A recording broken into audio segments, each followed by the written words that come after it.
Welcome along to episode 871 of the Mill by Jason Forrest and Zoe Turner with you this week, although she hasn't joined me for this part of the recording. She'll be along as she chats with Tom Fell, one of Shifnal Cricket Club's new signings, also finding out about how junior cricket is coming along. Chris Dirkin letting us know about coaching youth cricket in the town of Shifnal. Also on the way, I'll be having a bit of a natter with Neil Redding because the Arena Theatre turns 50, so we'll be finding out all about what's going on there and what's been happening over the last 50 years and maybe some of what they've got to come in the next 50. Elio Pace let us know about the Billy Joel Songbook. He's performing at the Grand Theatre in April. And we have a bit of a natter with actor Kaine Zajaz as we're finding out about some of his work and we're setting the scene for something else I will share with you online, where he tries some of the amazing food at the wonderful Bank de Leon. So we'll be finding out more about that. And then I think I'll share the food thing with you next week, okay? That's all on the way on this week's show, episode 871. Welcome to the milk bar. Welcome to the milk bar. Welcome to the milk bar. Welcome to the milk bar. Welcome to the milk bar. Kane Zaz is back in Wolverhampton. He's at home, working hard and being ready to taste a few different flavours down here in the city. I am indeed. How you doing, sir? I'm really good, brother. Pleasure to meet you, man. Good to meet you too. Yeah, man, I'm really good. So a little bit about me. My name is Kane Zajaz. I've been an actor in the film and TV industry for about a decade and a bit. And I'd say I've been very lucky so far in my career. You don't look old enough to have been working for a decade. I'm and a bit. 28 years old. You started very young. Yeah, I did start. Yeah, my first job was I was about 15, but I've always known I wanted to be an actor. Yeah.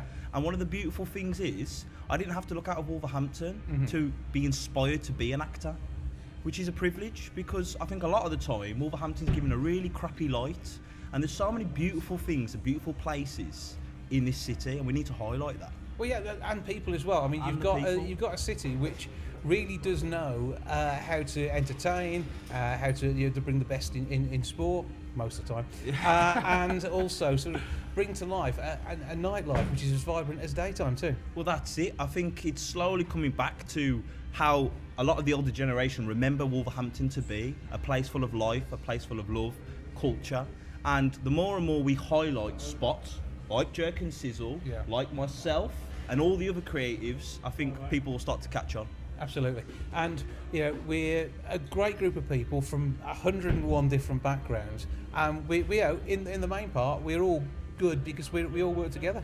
That's it, man. It is a melting pot. For myself, I'm Chinese, Jamaican, Ukrainian, English, but I'm very much Wolves. That's the way. I'm very much Black Country.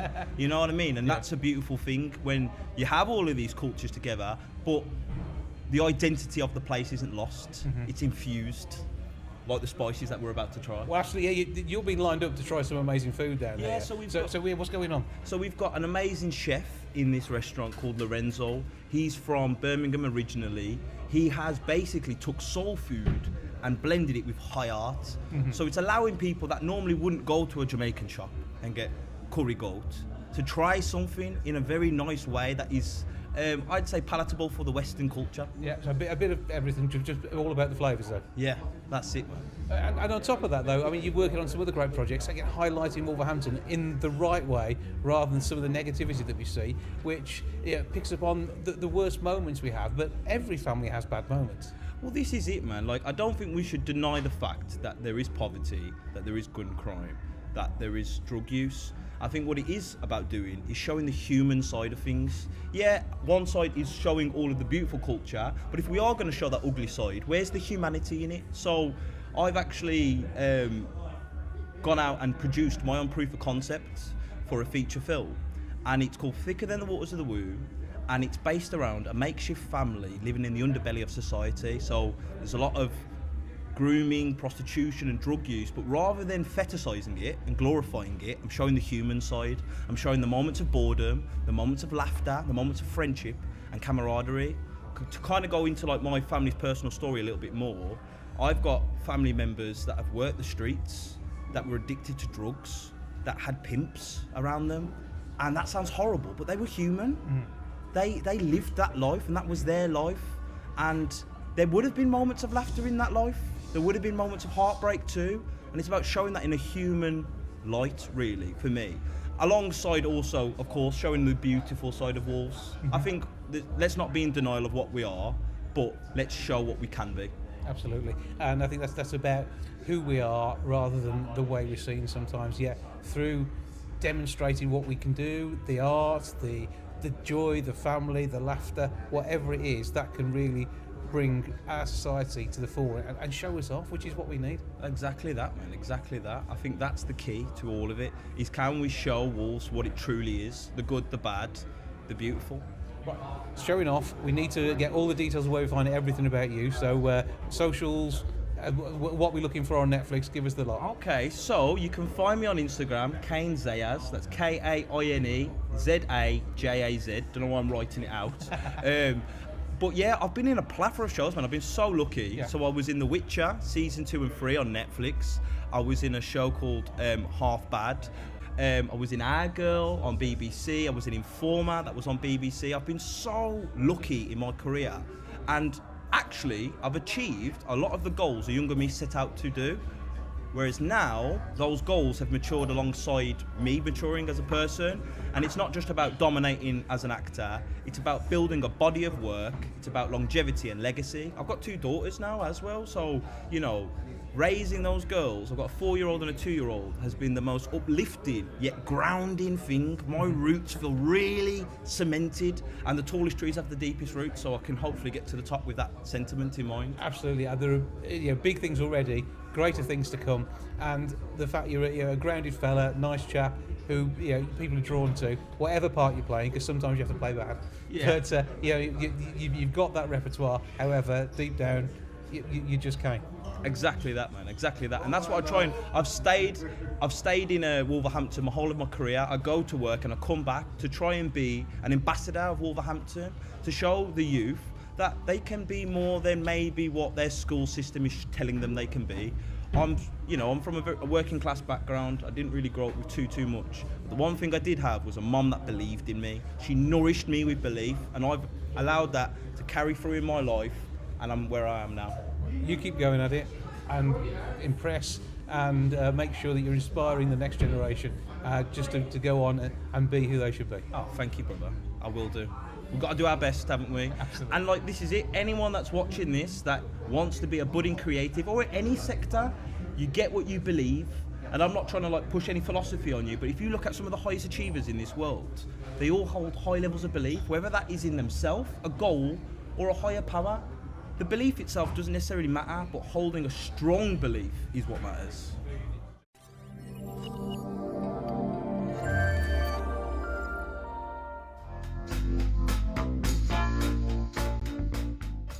So as the season is getting closer to start, we're getting to know our Shifnal Cricket Club signings. So and here with me today to go through, introduce himself and to let us know a bit more about him is Tom Fell.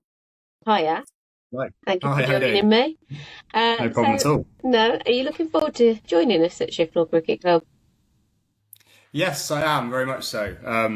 Shifnal's it's one of those clubs I've always really enjoyed playing at. I know a lot of the boys there and a lot of the kind of members there through Shropshire and playing there a lot, certainly over the last few years. So yeah, just really excited for the change really, and join a really nice club that's got a good environment, good atmosphere from what from knowing the people that I know already. So yeah, just really excited to give it a go and get stuck in this season. Oh, good. I was going to say, you did have some good wins for Shropshire at Shifnal last year, didn't you? Yeah, we have. We've had quite a lot of success there, and it's a ground that we've played well at as a team. From a personal perspective, I feel like I've done okay there as well. So always have quite nice feelings playing at Shifnal, and yeah, it's a lovely ground and always a good place to go. Yeah, I was going to say, I believe, do you know Joe Johnson as well, I believe? Yes, I know Joe. So he's went to the school that I went at and now work at, so Oakham School. Yeah. I know his dad quite well. He used to work at Oakham before I joined as a member of staff, but I know him from playing golf with him, and he works at Uppingham, which is the school down the road. So So I know him, his dad and Joe reasonably well. So it'd be nice to play with him. I've never actually played with him. I was going to I've seen say him play that a you little bit, played and together. no, yeah, not we haven't actually had the chance to. But like I said, I've seen him play quite a bit.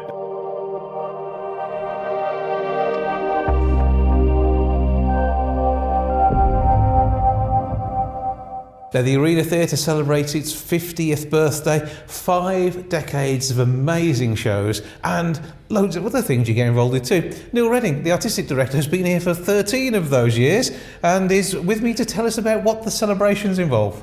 Yeah, so we've been 50 years of the theatre, and it seemed churlish not to recognise it. So the theatre's, there's been drama happening on this site since about 1967, but it formally became the Arena Theatre in 1976, and we had a big celebration in 2016. So 10 years on, here we are celebrating again, and we're delighted to be welcoming back Meet Fred, which is a show by Hijinks Theatre, which still holds the position as my favourite thing I've ever booked in my time here. I couldn't believe our luck, really, when they said they were bringing it out again on a 10th anniversary tour for them. So we have Fred here for 2 nights to help us celebrate, and on the Tuesday night, on the 3rd, we'll be doing a sort of a gala celebration attached to that event, and celebrating everything the arena's achieved over the last 50 years. Yeah, because everything from coping with a pandemic and changing the way in which you worked to being a streaming service at times, through the likes of 1448, which has been a highlight, I know, for you and for me when I've come to see the work take place. But so many more small, big productions of any kind.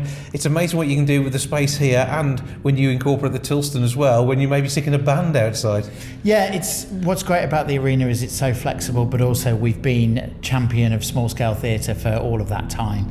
You know, one of the things about the arena being part of a university and being a university theatre is that we hope we're offering a pathway from education to professionalism for companies and for artists. So one of our real tenets of the theatre, and one of the things that we work towards, is making sure we're developing the next generation. Who are the next generation of theatre makers? Who are the next generation of creatives? And what are we doing to help them take that next step? So the work that comes into the arena, it's often small. You know, a lot of the times it comes in the back of a car rather than in a huge lorry. But that for us is part of the charm and part of the appeal. And you know, small venues really struggle to stay relevant, and we work really hard to do that, and we do that by bringing in this huge array of work and activity for the city of Wolverhampton, and we hope that we work really hard to reflect the audiences of Wolverhampton as well. Yeah, from Brecht through to the creative classes, from the performing arts students through to youth groups who book the theatre because it's an available bookable theatre for anybody who's got a show to put on. Yeah, absolutely. One of the great things is that because we're small, it makes us available to companies that might otherwise not be able to get their shows into a professional theatre. You know, we see a lot of schools who use us in that way. A lot of schools that just make that small leap away from a school hall but into a venue where we treat everybody who comes through the door as a professional, whether they are or whether they aren't. And that means that for young people, they get an experience inside a professional venue working with professional staff, and that can be really useful for their career aspirations or just for getting them used to the space. But it also means that our team don't treat it any differently. So if you bring a show in here and you're an amateur company, you get exactly the same treatment from our technical team, from our front of house, from our box office, from our support teams that you would if you were a professional company. And that can only help to improve the chances of people who want to make a career in the performing arts, because it's not easy. It's a tough place to make a living, but we need the performing arts, we need that those specialists, and they have to start somewhere, and somewhere like the arena is the perfect place for people to start their careers. But that's the ethos of something like 1448, where you know you're bringing in people who will be relatively inexperienced sometimes, or they could be seasoned professionals who've been doing this sort of stuff for years, and you have the time for people to do what they need to do, even when you're under time constraints. Yeah, absolutely, and that's what small venues can do. You know, often if you go to a big venue or big performances, you've got no chance of interacting with the creatives, with the professionals who are on stage.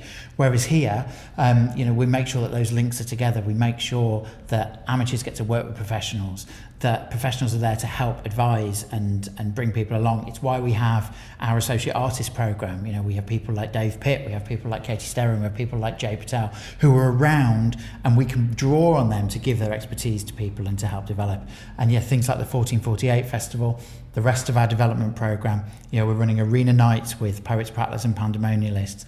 We're running Our Vial Being Dragged Up with the Birmingham drag community. We're starting to build routes and make sure that people get really meaningful engagement and get that advice and that help and that mentoring that hopefully turns what's a dream into a lifestyle, and that they can take those opportunities and really run with them and have somewhere that they can call home and that will support them. And I think one of my proudest things that I've done over my time at the arena, the thing I'm most proud of, is that now we have professionals out there in the community who walk through the doors of the arena unsure of what that route might take and how they might develop this work. They've got a bit of an idea, they've got a couple of pages of script, they've got a desire to be a creative, they didn't really know where to take it. And what we're able to do is sort of grab hold of them and throw as much help and resource at them, with our partners, both at the university, in good company, other organisations that we work with, 1448 projects, and we're able to give them opportunity to work out whether it is what they want to do for a career, and then once they've made that decision, to throw loads of help and support behind them. It's one of the things that maintains our Arts Council position with their funding and their support, because we've got tangible examples of people who walk through the door unsure and are now creative professionals. And if we can keep doing that, then the value of the venue goes beyond what's on the stage. It's what we build around it as well. At the heart of a community, both a student community and a performing arts community, Wolverhampton and wider area community of people coming to see shows. People know of the arena, get involved, and whether it be part of, say, an arts festival or whether it's a literature festival, whatever it is, you've got some way of accommodating.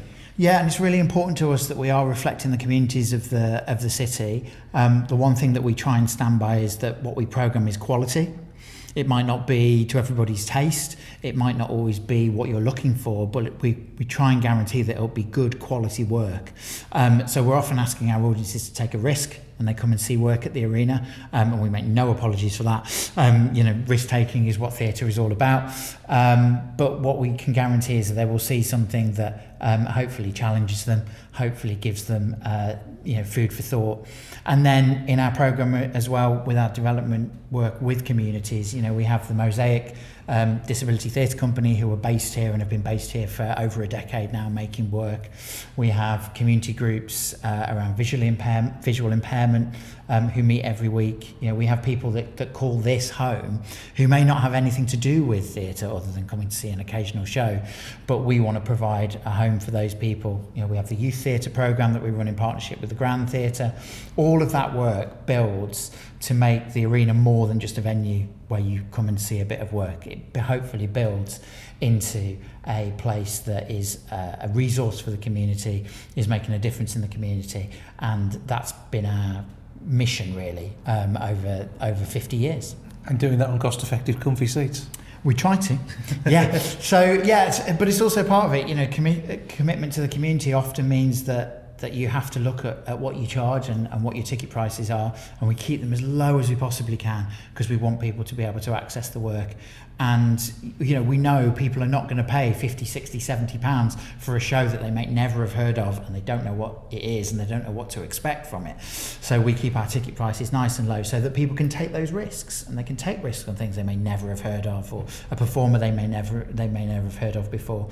And hopefully we build that dialogue with our audience, and they respond and they tell us what they like and they tell us what they don't like, and that helps sort of form the programming as we go.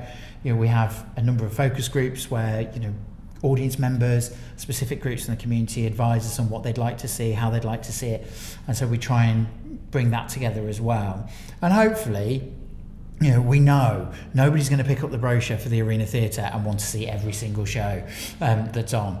But hopefully within each programme they see one or two things that they really would like to see, and maybe one other that they might take a risk on. And that's the conversation I have with customers is, take the brochure. There'll be a couple of things you really want to see. But once you've done that, just take a risk on something else, something that's completely out of your comfort zone, because what we try to do, as I say, is make sure that that work is quality.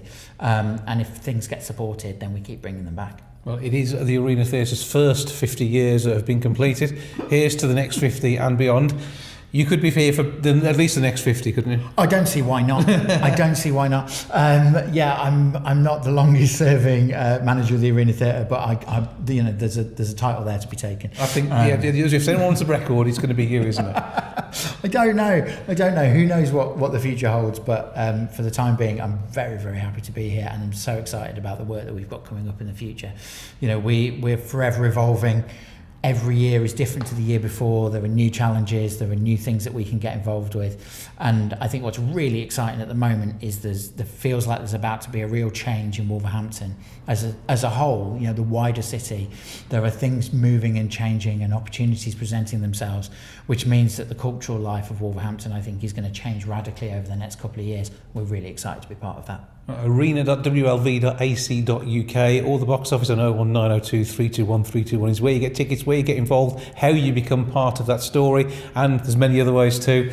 Just look for Neil Redding, you'll be able to spot him on site somewhere, no doubt, and or talk to any of the team, and there could be something that could be right for you to be part of theatre here as well. Neil, great to see you, keep up the good work, and we keep loving the jewel in the crown that it is the Arena Theatre here in Wolverhampton. Thank you so much. Just walk through the doors, we're always here.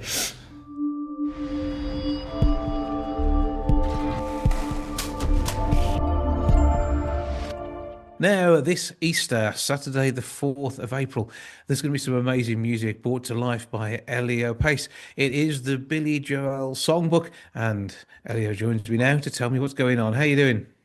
Hello, Jason. Nice to meet you. Good to meet you. It's good to be here, yeah. So, where did your love of the music of Billy Joel come from? And do you say Joel or Joel? Because I never get that bit That's right. a good question. No, do you know what? Nobody knows what the proper... I certainly don't know. I call him Joel. But I know a lot of people that call him Joel. So, I don't know. But I just fell in love with his music in the middle of the 1980s. I was 15 or 16 years old. I was brought up on the south coast in Hampshire. And I was just going about my business, loving music. Being a professional musician was my dream to become one when I was at school and college. And then I accidentally came across Billy Joel's music. Accidentally. And I tell the story in the show. How my ex-girlfriend accidentally gave me the wrong tape to something, and I took this cassette home of the Innocent Man album, and I stuck it on, and that was it. Changed my life. So since then, and he influenced me a lot with my own with my own songwriting and stuff. I went on to do other things with my career, but I've always had it in my mind that I would one day pay homage to the great Billy Joel. So this is what the Billy Joel Songbook's all about. Music which speaks to so many people. Billy Joel is, I think, the greatest singer-songwriter of all time. And his music comes from his love of classical music. And we think about pop music, and as I say, most pop music that's released today in the last 10, 15, 20 years, they don't bother with the second section or even a third section. Music used to be so pop music in the 70s. I sound like an old bloke, but it's the absolute truth. And I'm talking scientifically because I know my music. Music isn't written the same way as it used to be written. And Billy's music derives from his love of classical music. He's a classical musician that fell in love with rock and roll music as a young boy, but he wanted to be a classical composer, and he learnt to play amazing classical pieces, and he was a classical composer, but fell in love with the Beatles in 1964 when he saw them on the Ed Sullivan Show when he was 14 years old. And that's when he decided he wanted to be a rock and roll star. But he brought classical music with him. So he's a classical musician who could take any genre because he understands, the greatest car mechanic. He knows how it all fits together. I open up the bonnet of a car and I look at that engine. I haven't got a clue how that engine works. But a car mechanic does, and Billy's like the car mechanic of music. He knows why that piston's there, why that bit is there, and he can make it and move it around, which is why so many people criticize him for not having a particular style. You can't pin, you hear Elton John and it's Elton John. You hear something, but Billy Joel didn't, because in a way, I always think he's the most overqualified rock star there ever was, because he knew too much about music. He could construct a song that sounds like the Doobie Brothers. He could do one that sounds like Steely Dan and nail the style, because he knows what makes Steely Dan sound like. He could do James Brown. He could do the Righteous Brothers. He could do Elvis Presley. He could do Jerry Lee Lewis. He could do Sting. He's the greatest, in my humble opinion. And you've got me started now. But that's why I do a show about him, because I truly believe he is the greatest singer-songwriter of all time. Yeah, and I looked fondly at listening to the music that he brought out whilst I was growing up in the 80s into the 90s. River of Dreams, We Didn't Start the Fire. Yes, I do love Uptown Girl, but it's I see probably something like We Didn't Start the Fire as being more of him. But then again, it could be a Bob Dylan protest song, couldn't it? It could be anything. Well, even he says, and look, We Didn't Start the Fire. He says the melody of that is like a dentist's drill. He literally goes,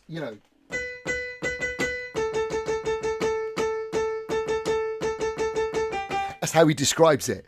That's the tune. Da, da, da, da, da, da, da, da, da, da. It's not a melody. It wasn't ever designed to be his greatest melodic creation. It was, as a songwriter, he went for the punchiness and the lyric and the rhythm of the words. And that's an incredibly written lyric, because it's basically, he wrote that as a 40th birthday present to himself. In 1989, that came out, and he was born in 1949. And he said, as a 40th birthday present, I'm going to write myself a song about what's happened in the 40 years that I've been alive. And so he starts at Harry Truman, and he ends with Rock and Roller Cola Wars. And he basically wrote that song. It's in chronological order. It rhymes. It has incredible bite in the lyric. And he wrote the whole thing by one reference. He said he had to look up. He wrote the whole thing by memory. It's that identifies him as the great musician that he is, and the way that his concept and ideas all come together. Now, you're channeling all of this to bring it to the stage. So how do you make the show work? You've obviously said that you're telling a few tales on how your lives have sort of crossed over. But how else does this come to manifest? Well, I'm not a tribute act. Okay, so I can't help but not have any hair, a bit like Billy. I can't help but look a little bit like him when I put a suit on, but that wasn't by design. I want to actually look like Elvis Presley in 1969. That was my dream as a kid. But no, I don't. I'm not a tribute act, so I don't pretend to be Billy Joel. I go on as Elio Pace with a world-class band. I mean, a world-class band. And I'll come back to that in a minute. But we go on and I perform about 30 Billy Joel songs. All the hits are in there. And it's incredible to think that there are so many hits. I mean, a lot of artists have a lot of it. I think only the Beatles and ABBA can hold a candle to the amount of hits. When you think, well, how many, I know Uptown Girl, and I know Piano Man, and Just the Way You Are, and Moving Out, in My Life, and The Longest Time, and Tell Her About It, and Innocent Man, and Scenes from an Italian Restaurant, She's Always a Woman, Allentown, Still Rock and Roll to Me, Just the Way You Are, You May Be Right, River of Dreams. It goes and on, and I've not mentioned Don't Ask Me Why or whatever. It's at The Entertainer. It's absolutely unbelievable, and I tell his story in the show, a little bit about what underpins his genius, which I believe is the classical music, which for me sets him apart from everybody else, that musical car mechanic. And we have a lot of fun in the show, and the last 20 minutes is a party. Everybody seems to get up and we just bang, bang, bang, no more stories. We just play all the remaining hits. I mean, we start the show with Angry Young Man, My Life, and Moving Out. To lose My Life, such a huge hit, like second, like third song in the that tells you how many songs, and there are so many songs we've not been able to put into the show that people absolutely love. That, you know, All for Lena, the Downeaster Alexa, Summer Highland Falls, Miami 2017. There are so many incredible songs that people love that we just do because there's not enough time. I would be there for 4 hours. Don't get me wrong. I'd be happily for the band. My bass player Neil Fairclough, who's been my sort of best mate for about 35 years, has been playing with Queen, Adam Lambert, Roger Taylor, and Brian May for the last 14 years. He's their bass player. My sax player, Frank Walden, was in Amy Winehouse's original band and was with Tom Jones for 10 years and played on everything, everywhere. I've got an amazing drummer called Mikey Chancho, 31 years old, who's just phenomenal young drummer, British drummer, an amazing singer-songwriter called Tom Wright on guitar, who does his own stuff. He's just, and a brilliant keyboard player who does all the Hammond and the strings and all the other stuff, the sound effects, Matt Newton. So it's 6 of us on stage, an amazing band, the best songbook in the world, and some stories. And everybody that comes to celebrate this incredible songbook, which unfortunately you don't hear live that often. We're playing songs in the show that are just not only are not being played live by anybody now, even Billy Joel has never played live in this country. Mm-hmm. So, like we do a song called Until the Night from the 52nd Street album. That's just such a rare Billy Joel song, but brings the place down because it's Billy Joel. Even if you've never heard it, 3.5 minutes later, you go, another genius composition. We do Keeping the Faith, which is another song that you never ever hear live. So it's all the hits, some album tracks, stories, and a whole lot of fun. Well, it's going to be absolutely amazing. The songbook speaks for itself. The fella and the band playing it are going to be absolutely awesome. grandtheatre.co.uk is where you get your tickets. 01902 429212 is the box office number. The 4th of April is the date you need to be there. Make sure you get booked in, get yourself sorted. And Elio, what's your web address so we can find out about all of your work? My strange name is Elio, spelled ELIO, and then Pace, PACE. So it's ElioPace.com. That's where all the dates are listed. Well, lovely to meet you. Have a brilliant time on the road. Thank you so much for your time.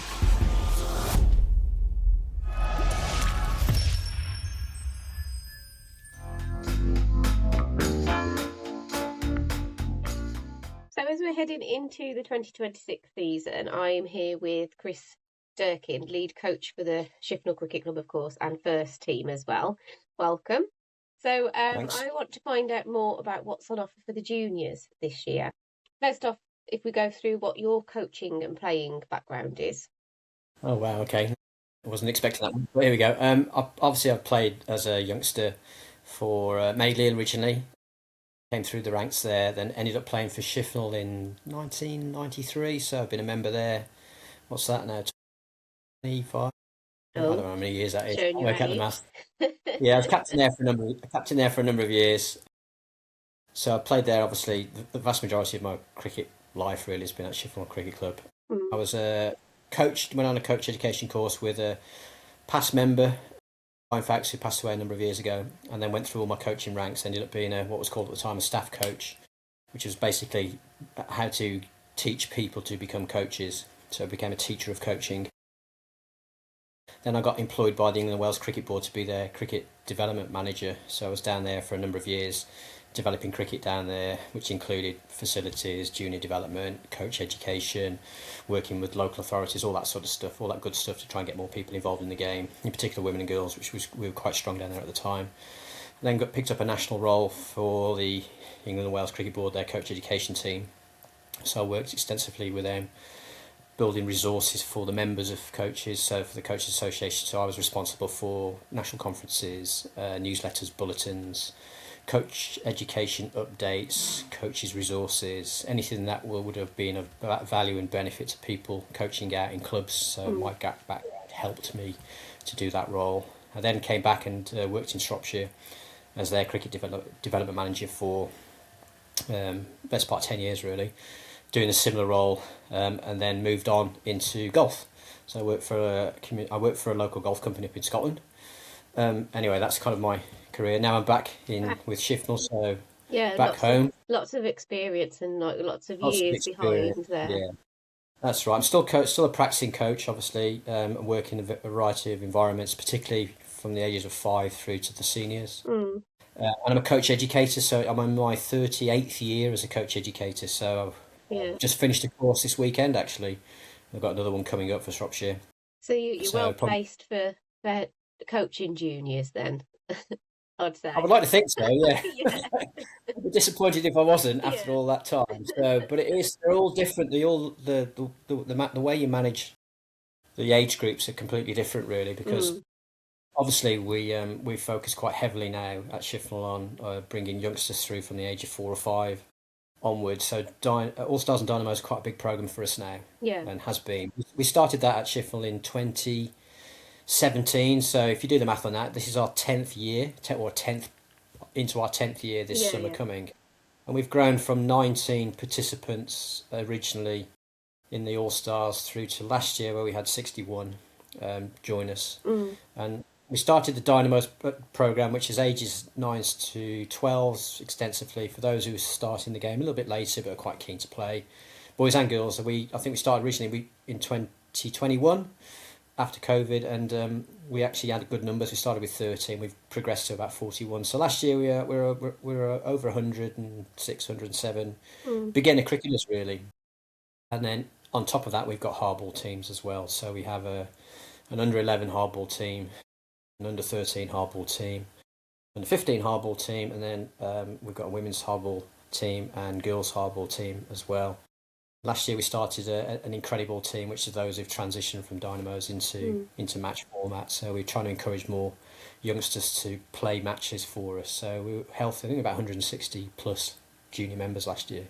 So there's plenty of scope for anybody really, from the young toddlers right the way up to teenagers and onto the adults. Yeah, I mean, obviously there's a starting age of about 5. We have in the past, not necessarily with the All Stars, we have in the past taken some slightly younger based on their ability as well. But most of our stuff at that young age is about hand-eye coordination, making it really fun and enjoyable. Yeah. You know, making sure it's safe as well, clearly. And obviously our club offers those kind of opportunities, as well as being a nice place to come and be, I suppose, as a family. So we run our principal junior programs are on Friday evenings, normally from about the first or second Friday in May going through to the summer holidays. Friday's a good night for us because obviously it's a good night. Well, it's a good night for every family, really. People can come along. They have been coming along, and they've been quite well attended. Yeah. We've probably 300-400 people probably on some given nights, including family members. Club, so it's a good atmosphere on a Friday. We do a barbecue when we can. People come and have a drink, and it's a good investment from the club's point of view as well, because we obviously generate income that we can then put back into the cricket. So yeah, pretty good really. Yeah. So happy with what we are. Considering we're a town of 10,000 people, we're doing pretty well in terms of junior numbers. Yeah, and what would you say are the benefits for children and their families if they join one of these groups? It's fun. It's something that they can come and do. The children can come and do, and they can come and play in a nice, safe environment, which is really well kept. So our ground staff are brilliant in looking after the ground, to be fair. And then the parents can come and relax and socialise with other parents, come and have a drink, have a chat, all that sort of stuff, and the kids can learn how to play cricket. So yeah, that's the benefits I would suggest. More importantly, we try and make sure it's as fun as possible for the younger ones, so they want to come back and do it again. Yeah. Yeah. Really, we're competing against other sports. Football's the biggest one at the moment, and it tends to run pretty much through the summer, doesn't it? Football now, we've got to make sure that our offer is strong in terms of being able to provide a good quality service and make it fun and progress into teams and make sure the parents are having a nice time while they're watching the children. So as part of the if people want to sign up and be part of the children groups, what sort of benefits do they get with it? Like the younger ones, do they get like a package when they join? Yeah. So All Stars is a national programme from the England and Wales Cricket Board, and as I said, we've been in it it's our 10th year now. So they sign up online through. Obviously, we register ourselves as a club. Parents sign up online, and they get like an All Stars pack. That could be a range of things, really. But generally, in the past, it's been a shirt with a name on the back, and a little rucksack, and a cricket bat and a ball and a hat. Normally, so that's like an introductory kit package for them to come and use, and we try our best to make sure that they can use all those resources during the practices, because that's what they want to do. They want to have a knock. I have to say, once the sessions are finished, we're very relaxed as well. We like them to carry on playing with their family, so the grounds are open for them to play as well. So that's quite important. So they get a good set of resources, really. The Dynamos get a T-shirt and so forth, and online literature, etc., that they can use, because it's a bit more mature, 9 to 12, I would suggest. But they get like a slightly lesser pack, but we try and make the Dynamos activities more match format if we can, just so they get playing the game. And it's a bit slow to start with, but then they build into it. But that's the range and offer that they get from All Stars and Dynamos. We, as a club, from a hardball perspective, our membership offer is a bit more extended, so we don't necessarily give them resources as such, but what we do is give them a bigger program and a match program. So that's where there's a benefit to being a hardball cricketer. You get 2 or 3 weeks more in terms of your coaching practice, and also you get an opportunity to play in the match program against other clubs. I mean, this year we've got a sponsor that has sponsored some kits, so we'll have a proper kit pack as well that they can wear on matches, so that'll be quite nice. Yeah. And if people are interested in getting more information on that, I know we've got some on the Shifnal Cricket Club website, but then also if they want to register, can people do that now, ready for when it's open? Yeah, I mean, the registration isn't open yet. It normally opens with the ECB, England Wales Cricket Board. It normally registration normally comes out in March, so look out for that online. Those who've previously been involved in our programs, they'll automatically get notification via email that the program is now live, and they can sign up, and obviously if they want to come and join us, they can link into our program. Yeah. Well, we always tend to do a slightly bigger offer than the national package. So the national package is 8 weeks. We tend to do 10 weeks, just because we feel it's more value. We want to try and give the people that are coming some good value. Yeah. Come to the club. We appreciate cost of living and so forth. For a number of last few years or so, we've tried to make our junior membership affordable. I think it's quite important. And then how much would it be roughly? I mean, do you have?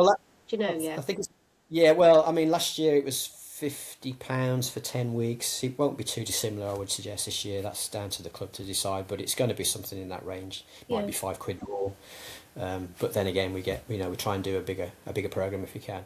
And don't forget, they can stay on once the program is finished. It's nothing stopping them coming down and using the facilities as a family as well. So that offer is wider than just the 10 weeks that people can come and use the facilities. I was going to say, because the season's still going to be on, isn't it, even after it finishes? So if they wanted to come and watch matches or have practices. I mean, we're trying to encourage families to do that. We made a push at that last year, where we're trying to encourage people from within the town to pop down and come and watch some of the senior cricket. I think the perception is you can't come, or you have to pay to come. We do. The first team and second team are playing in a really high standard, league cricket standard. We tend to have first class cricketers. What I mean by first class cricketers is professional cricketers come and play at Shifnal, and we've developed first class cricketers who've gone on and played, for counties as professionals as well. So the standard that you'll get to come and see is pretty high. Our second team's pretty strong as well. It's normally ex-first teamers that are moved down, or junior players that are moving up. So that second team of ours is strong, and then we've got a third 11 or fourth 11 that are playing. That again, we're a pretty competitive club, really, in terms of where we are league status. But we're very social as well, which I think is quite important. Yeah, I think it's quite important to have a balance between being competitive and then also being social and having a welcoming environment, which I think we hold. Yeah, and I suppose children are going to be making new friends as well, aren't they, outside of their school? Yeah, we try and encourage the families to come. So the children can become friends with potentially other cricketers that may not necessarily go to school. They may not necessarily go to school with, or they might go to the same school but they're in different year groups. That's quite nice. So you've got younger ones mixing with slightly older ones. That's quite a nice thing to see happen, and that tends to be the trend at Shifnal. We might have some 13-year-olds currently who are friends with those that are 14 or 15, 2 or 3 year groups up because of the cricket, because they're playing in the under-15s, or they're playing in the thirds, or they're playing in the fourth team. So that's quite nice to see that happen. But also, we try and encourage the children to come and watch the seniors play. So this is what the aspirations would be for you if you want to move through the teams. This is what the first team looks like, or this is what the second team looks like. So forth. Yeah. So that's quite important for us to do that. Yeah. And do you do, aside from like the weekly training sessions, as it were, do you do like holiday groups and things like that as well? Yeah, so I've run holiday camps at Shifnal now for the last 10 years. So we've got one coming up actually at half term. So we'll normally do like a 2 or 3 day camp. It's outdoors, and we do it in our net facility. So it's basically sports hall with no roof, if that makes sense. And we've always had reasonably good attendance. It's generally those that are in the hardball teams. They want to practice a little bit more and get better. So we still hold, so holiday camps, yes, we do run those. In the summer holidays, we tend to have the beginners come along as well. So we have All Stars and Dynamos come in the summer holidays a bit more. In the half-term camps, kind of like autumn time, winter time, and they tend to be more of the younger hardball cricketers who've got aspirations to play either in a higher junior team or to play in the senior teams. So yeah, we do offer a nice pathway, we feel. Yeah. And if people want more information on that, I know there is some things on the website, but if they wanted to email you directly, can they do that as well? Yeah, they can do that. That's fine. Yeah, just pop it on my email, and we'll go from there. See what our potential offer might be for them. May not suit everybody at this moment in time, but hopefully it will. We've got some dates. So we've already got dates set up for the juniors starting times, if that helps. So our hardball cricketers, which are our under 11s and under 13s, they'll start on Friday the 24th of April at the club, normally around about 6:15 for an hour and a half. The women's and girls squad will start the following Monday, according to my adding up, should be the 27th of April. That'll be a similar time, 6:15 till probably 7:45, 8 o'clock. Under 15s will start on the 28th of April. And then on the 8th of May, that will probably be our official launch of our All Stars and Dynamos. So whatever those numbers might be, our history suggests will be around about 100 players across the two programs. I think it's quite important that we do have quite a lot of volunteers as well that help out, manage that. Parents that are involved in the cricket club as players with their children playing, that's quite nice to see. Those that have come through, I am showing my age now. I have coached some of the children who've then become parents of the children that I'm now coaching. So it's generational, really, which that's how clubs are. So we've got quite a few generational young cricketers coming through the ranks now, with mums and dads involved at the club who've played at the club for a number of years or participated. Yeah. And what do you see as being the future for Shifnal Cricket Club now?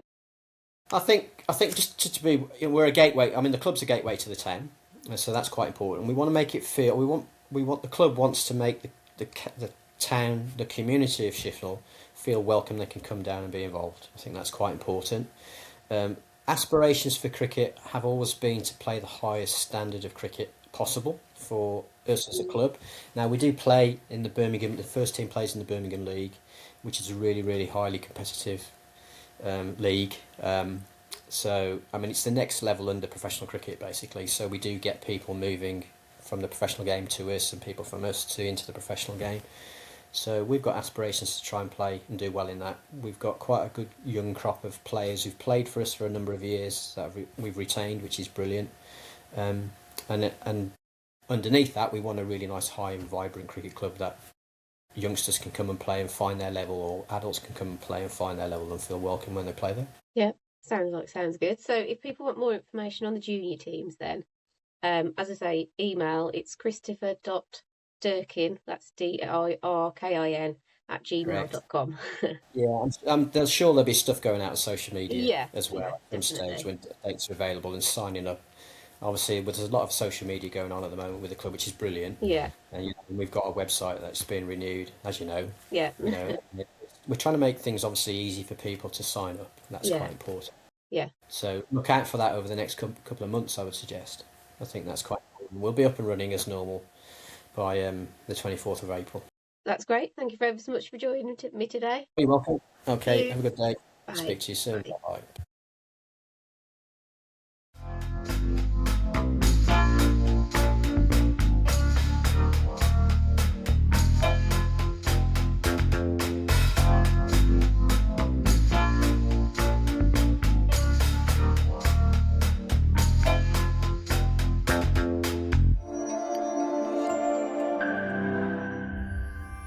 That's all for this week. Back with you next week with more in episode 872, which, as I mentioned earlier, will feature Kane Zajaz trying some tasty food down at Bank de Leon. That's all on the way next week. See you then. Ta-ra for now. Goodbye from the milk bar.